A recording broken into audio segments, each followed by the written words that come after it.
My name is Mika. I'm 19 years old and I have DID. I have a professional diagnosis from it. I'm in therapy. I also have a diagnosis for complex PTSD. And I'm gonna talk about it. Right now, the DID community as a whole is under attack.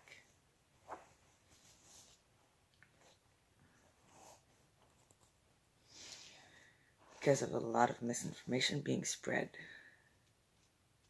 There are systems being harassed, stalked, sent death threats, even doxxed.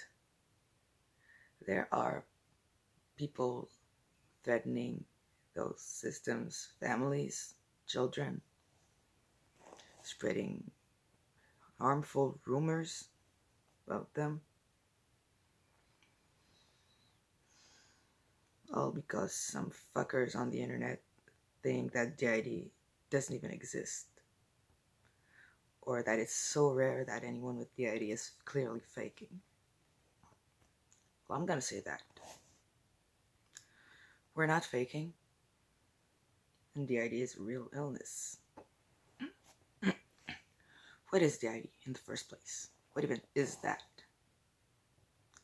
Dissociative identity disorder is a dissociative identity is a dissociative disorder. That forms because of childhood trauma. Most of the time it's abuse, but it can also be formed because of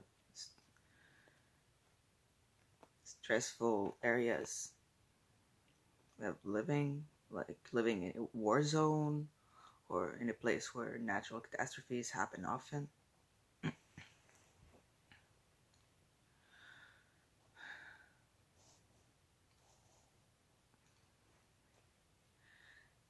In order to survive, that child cannot remember their trauma, or at least not most of it. In my case, I remember some of it, and the rest I've been told. I've had flashbacks from it, or I found out about it through therapy, or such trauma, mostly abuse, has been admitted to being committed by my own abusers.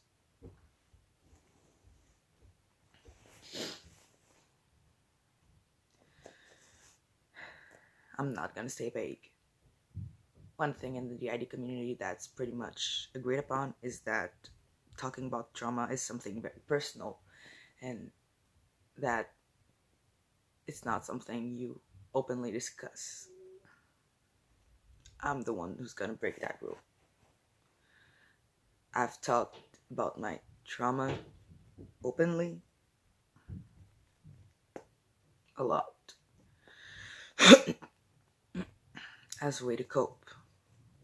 My reasoning for it was, if other people know about it, then I'm not the only one who has to bear the weight of it.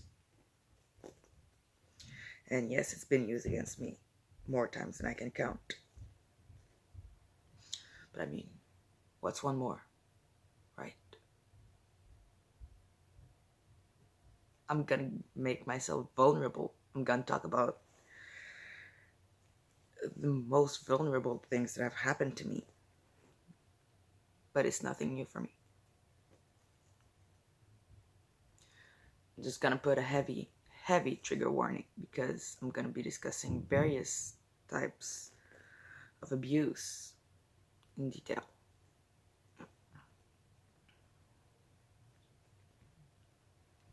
I've been neglected my whole life. Both my biological parents didn't even want me.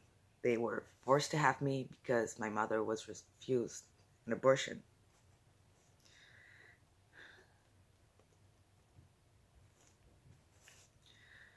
Somewhere around the estimated The estimated age of this event is around 3 years old, so a toddler. I was strangled in my sleep.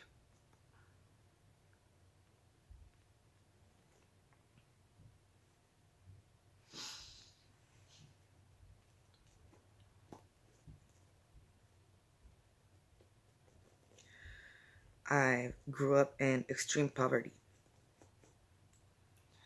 which meant food was sparse. I would often have to eat spoiled, moldy, rotten food because that's all we had. My adoptive father was an alcoholic.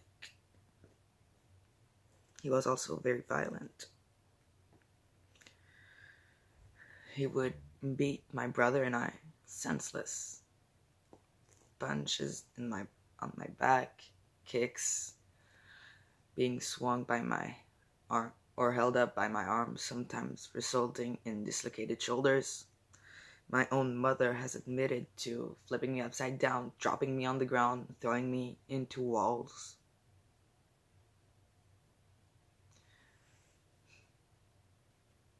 There was always a constant yelling in my household, constant guilt tripping, being made guilty for even existing, my own parents telling me they didn't love me, that I was a burden to them, my mother telling me she wished she would have had that abortion.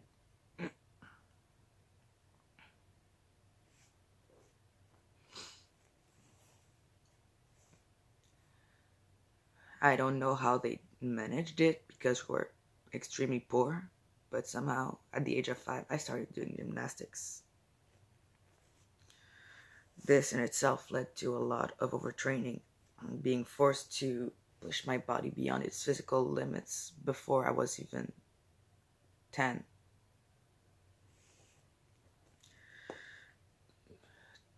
Training and working out was used as a punishment. One of the punishments I remember most vividly was being forced to sit in a chair position against the wall and stay like this for undetermined periods of time. And they would add time if I flinched, if I fell, if I talked, even if I so much as looked uncomfortable. Sometimes my adoptive father would even sit on my lap to make it worse.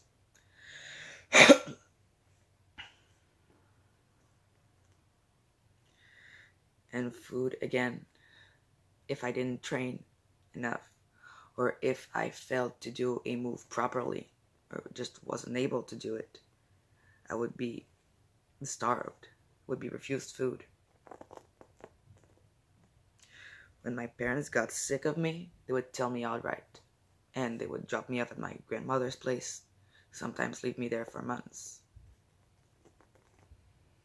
My grandmother would tell me my parents were bad people and I was just like them. I would turn out the same way as them. She raised me as a Jehovah's Witness, which led to its whole set of issues considering I'm bisexual and transgender. And not only that, but I was deathly scared of cussing up until the age of 12.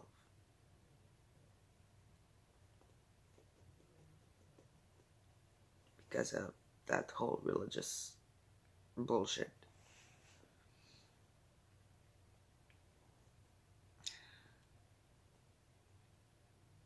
I was also intensely bullied at school. I was being beaten by kids in the playground. I was receiving death threats in my locker because I was smart. Teachers wouldn't do anything about it. They would encourage it because I was disrupting class or I wasn't following the curriculum.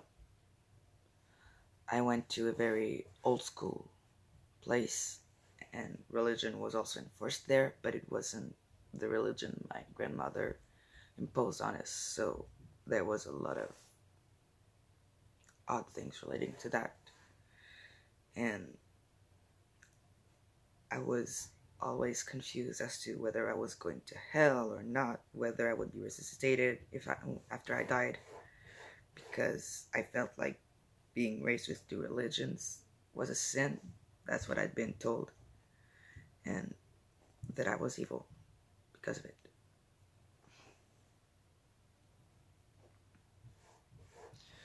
As a child, being poor, we didn't have a lot of hot water, so we had to take showers together. That's the only sexual abuse I remember. Well, remember, that's a strong word. Know of, more likely.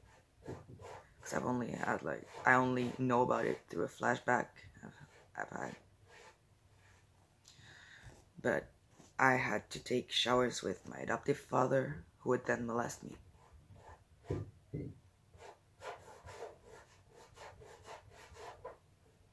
I don't even know from what age that started or what age it ended.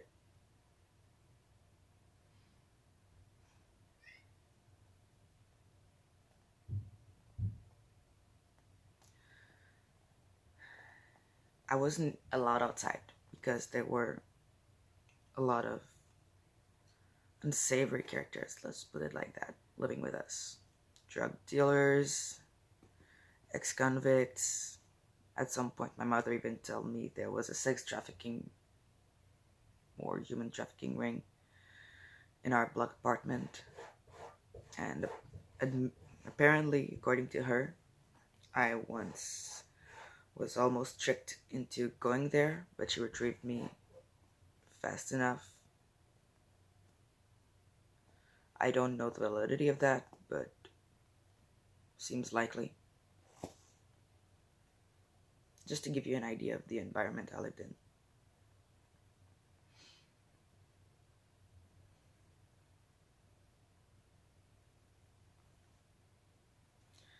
And that's not even scratching the surface of all the trauma I have. But that's just an example of what it can look like.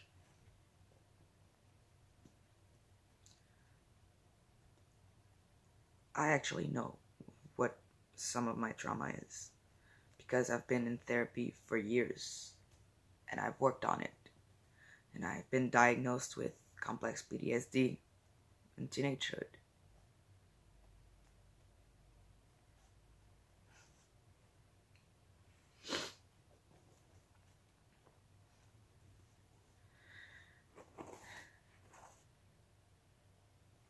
One of the arguments about the idea that it's used most often to disprove it is that it's just cringy people making OCs and role-playing as them. Let me just say that. If I was just role-playing as an OC, how come at some point I was just stuck in the corner of a dark room for 2 days straight, crying, bawling my eyes out because of a very intense trigger. And when I came back, I had bleached hair, a chemical burn on my scalp, half the money in my account was gone, and according to my roommates, I was acting weird when I have no memory of doing any of those things. If it was really cringy OCs, why would I do that to myself? If it really was just role-playing, why would I put myself through the financial struggle of emptying half my bank account and giving myself a chemical burn? Tell me.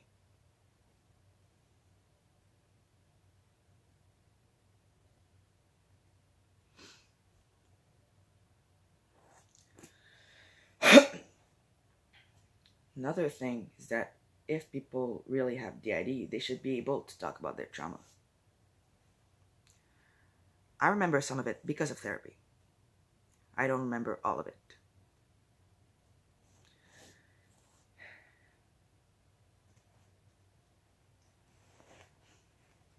Our primary protector, I feel comfortable naming him Jake. has most of our physical trauma.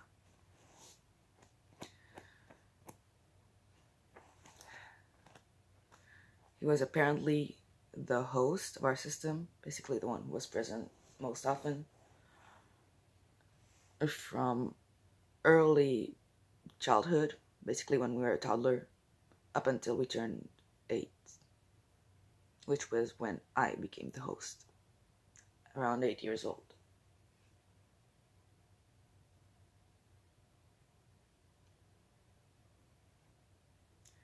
I don't know what his trauma is. I know, I can imagine some of it because, you know, I've had flashbacks and I've worked through it with therapy, and I tried to work on my communication, and he's actually shared one of his traumas with me, and I'm gonna talk about it. Matter of fact, I'll even go get the page.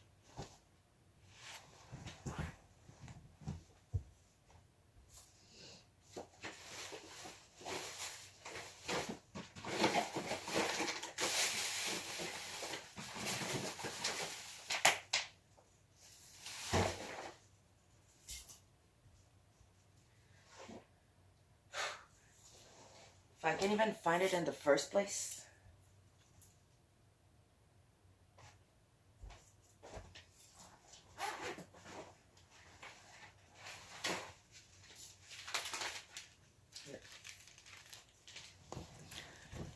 At some point when he was fronting, he left a note. He said, "Hey, remember when we got locked outside when we were 12? Apparently, it happened when we were 12. I remember being locked outside after an argument with my parents. I know what event he's referring to. I had just gotten into an argument with my parents. They threatened to kick me out if I didn't obey them.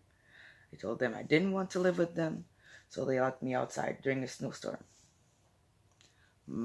How I recall it is that I was crying and apparently fell asleep or blacked out.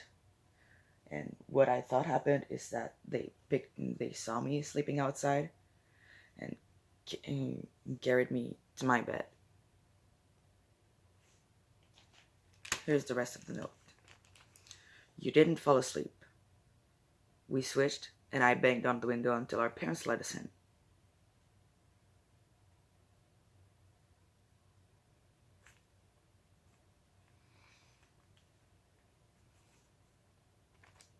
What else is there to say?"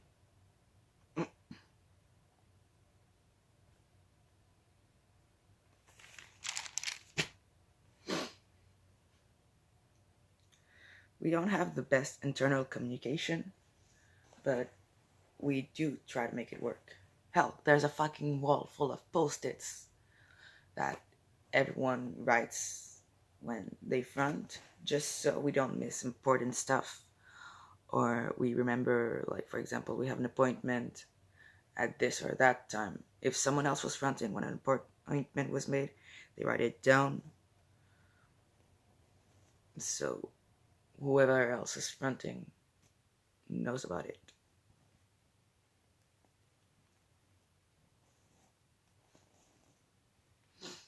Another argument I see is that if people do have DID, they should be crippled and unable to function in society. It would be debilitating to the point of not making them be able to function.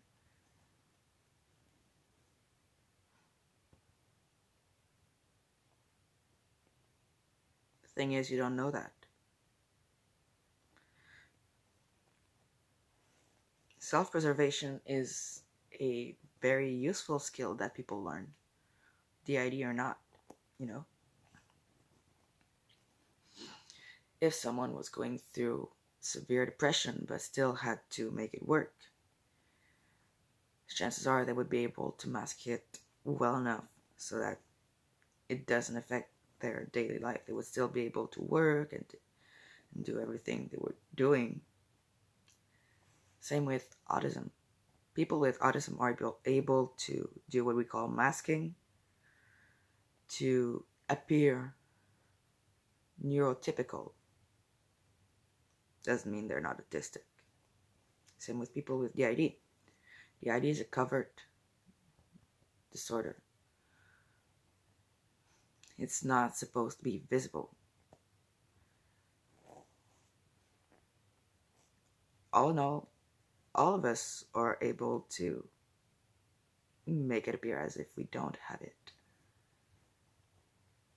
Because in some instances, it could put us in danger. And danger is something we try to avoid. We exist for survival. We have the ID because we needed it to survive. That's pretty much the whole point.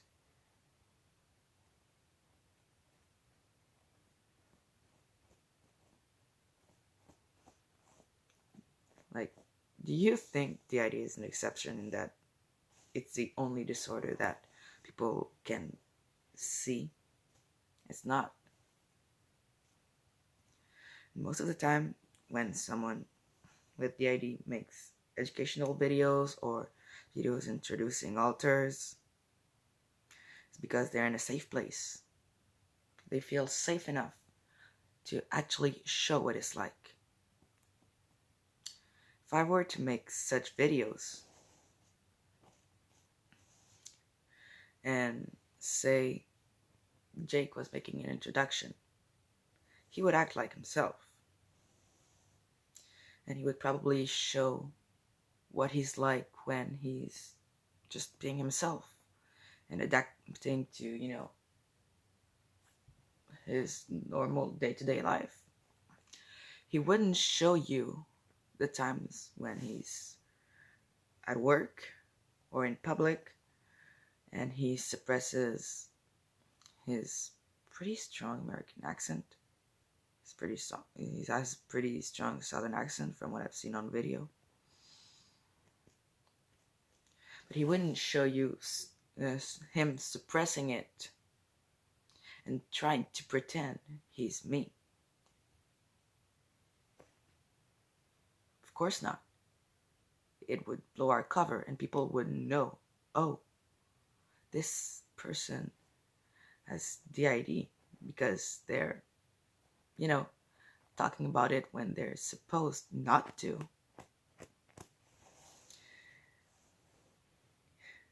Or we would be called fake, of course, because there's no silver lining. When an alter acts like themselves, they're called fake because they don't act like the host. When an alter pretends to be the host because that's what's needed for the situation, they're called fake because, oh, aren't you supposed to have an accent? Aren't you supposed to be like this or that? There's just no silver lining, honestly.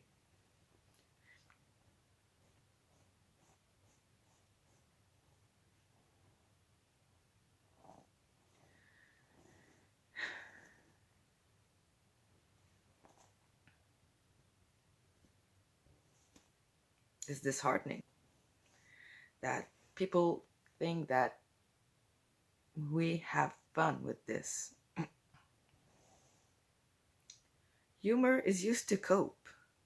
Everyone knows that. That's why there's so many fucking memes about the coronavirus. And yes, DID is a very debilitating and difficult disorder to have. That's why we talk about it and make jokes about it. To lighten the load, to find something with it. If someone were to make a joke about DID and say like, what do all of your alters have in common? I would definitely joke and say we all have amnesia in common. Isn't that good? It's just finding humor in something that's not fun. It's not fun coming to realizing you have candle burns on your fucking hands and not remembering where they're from. It's worrying. Honestly, it's terrifying. Our caretaker had left a note on our wall asking where the blades in a sharpener had gone because she was scared one of us was self-harming. She didn't know I actually used them for another purpose. And that they were actually thrown in the trash by now. That's what anxiety, god damn it, amnesia does. That's what people with DID have to live with.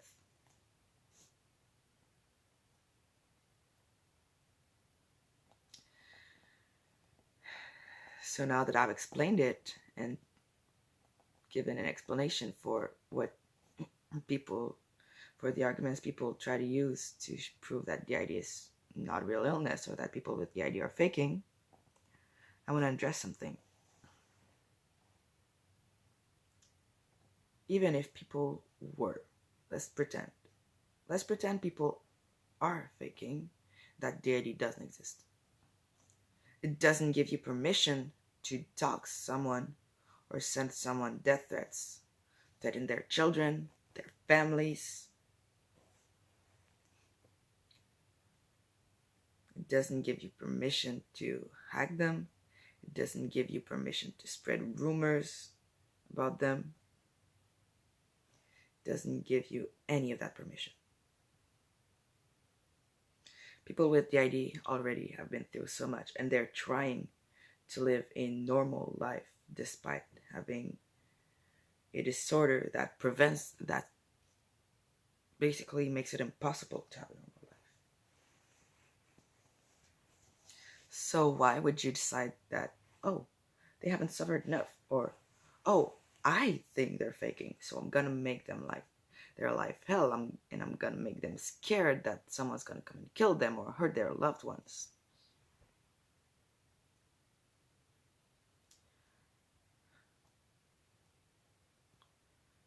Such behavior has a name, and it's called lack of empathy. It's sadistic. It's perverted. It's something one of my abusers would have done.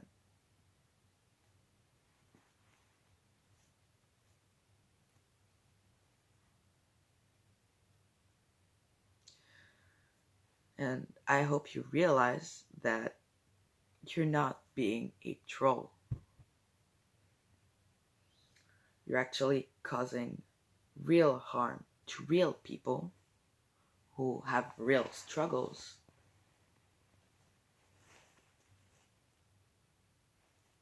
And since I don't want to ramble on for too long, I'm gonna say this.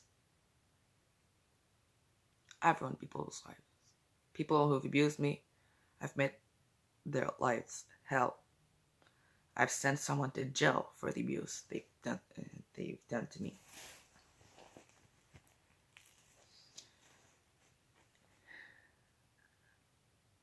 And I wouldn't be opposed to sending someone else to jail.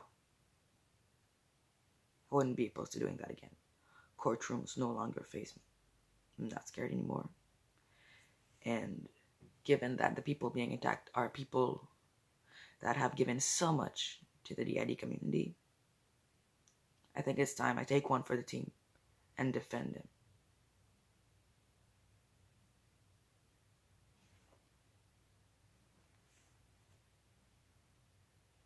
So stop pretending to be edgelords or pretend you're uncovering some deep secrets of someone faking a disorder. You're not. You're just a piece of shit online that's trying to ruin someone's life by threatening literal children and doxing people. Which, by the way, is illegal. So please, just stop. No one's impressed by your bullshit. That's all I have to say.